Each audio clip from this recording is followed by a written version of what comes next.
Hey folks, welcome to Season 4, or patch 9.27. We're going to touch on where Feral is today, and ultimately we haven't seen a tremendous amount of change. On the Covenant side, Night Fae is still the best bar none, and Convoke the Spirits is our absolute go-to ability when it comes to maximizing Feral's damage. Now, Feral has done really well this past expansion with the introduction of the tier bonuses. We did see it credibly climb back in terms of single target damage, but our 4-piece tier set actually made a material difference here.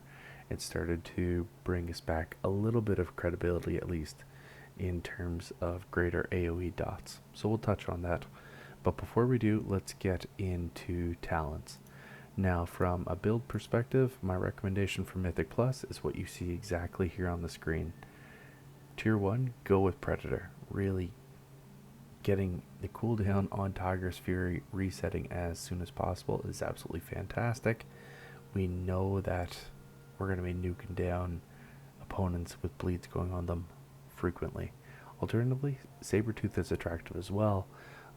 Getting that buff on Ferocious Bite feels like the way to go, but stick with Predator and it'll play out long term. Tier 2, it's ultimately Tiger Dash or Wild Charge. Leave it up to you, whatever your personal preference is. Tier 3, super important. You need to go with Balance Affinity. Feral has so much downtime that being able to jump over into Moonkin and drop some additional dots on your opponent make a huge quality of life difference, as well as having Typhoon in Mythic Plus. Really good way to go here. Tier 4, ultimately you can go with whatever you want. I like Heart of the Wild because it's an additional cooldown. I'll usually line that up with my Convoke and we end up pumping pretty heavily. Tier 5, Soul of the Forest is my recommended way to go. I'm starting to see some incarnation changes here with the new expansion coming out. I'm interested to see what Blizzard is going to do with Feral, but there'll be more time to discuss that in the future. Tier 6, Primal Wrath is the way to go, and finally Tier 7, Blood Talons. That's our recommended build from a Mythic Plus perspective. Ultimately, Feral is sitting really pretty. So on the legendary front, like we said, we're going with Celestial Spirits, we're sticking with Night Fae, and we're really going to take advantage of our set bonuses. The 2-piece makes a huge difference. The 4-piece actually drives up our AoE, and that's where we see our true numbers really jump. Now, what that leads us with is our last choice from a legendary perspective, and we're going to go with Apex Predator's Craving. It's a really strong legendary. It allows your Riptychs to have a chance to proc a free Ferocious Bite. That may make it look like Sabretooth is the way to go. It definitely synergizes well with it. Ultimately, though, what Predator allows you to do is funnel this kind of damage. Really get your key damage into your primary target, but ultimately being able to reset Tiger's Fury more often just drives up our overall damage.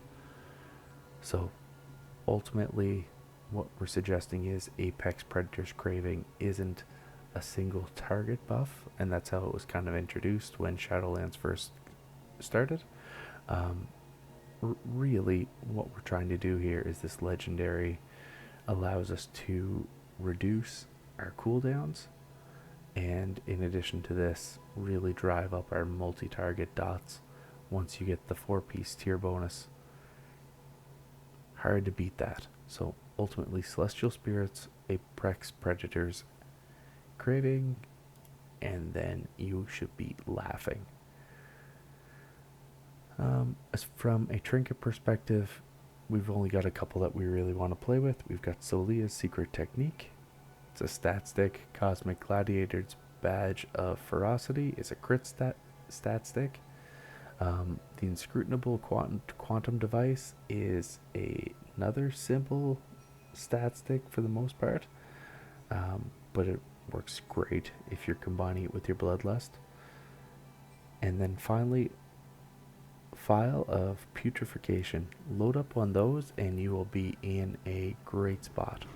Alternatively, if you can track down the first sigil from the sulfur of the first one's raid, it will make a huge difference.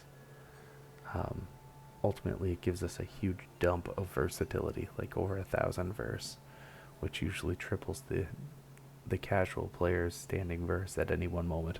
It does have a 5-minute cooldown, which is a long time, but it's a huge pump when you can line that up with your other cooldown, so definitely take advantage of it. And that, for the most part, folks, overall, like, we're in a damn good spot here. Take advantage of snapshotting. That's ultimately one of the mechanics that Feral does really well.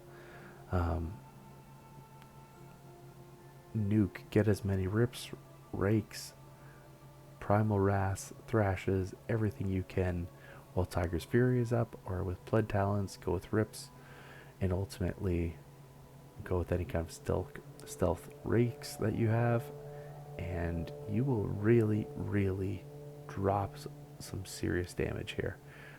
Overall, Feral is probably underrated. I know we still don't bring a ton of group, we'll call it buffs, but our utility is up there with every other druid, and that's amongst the top classes in the game.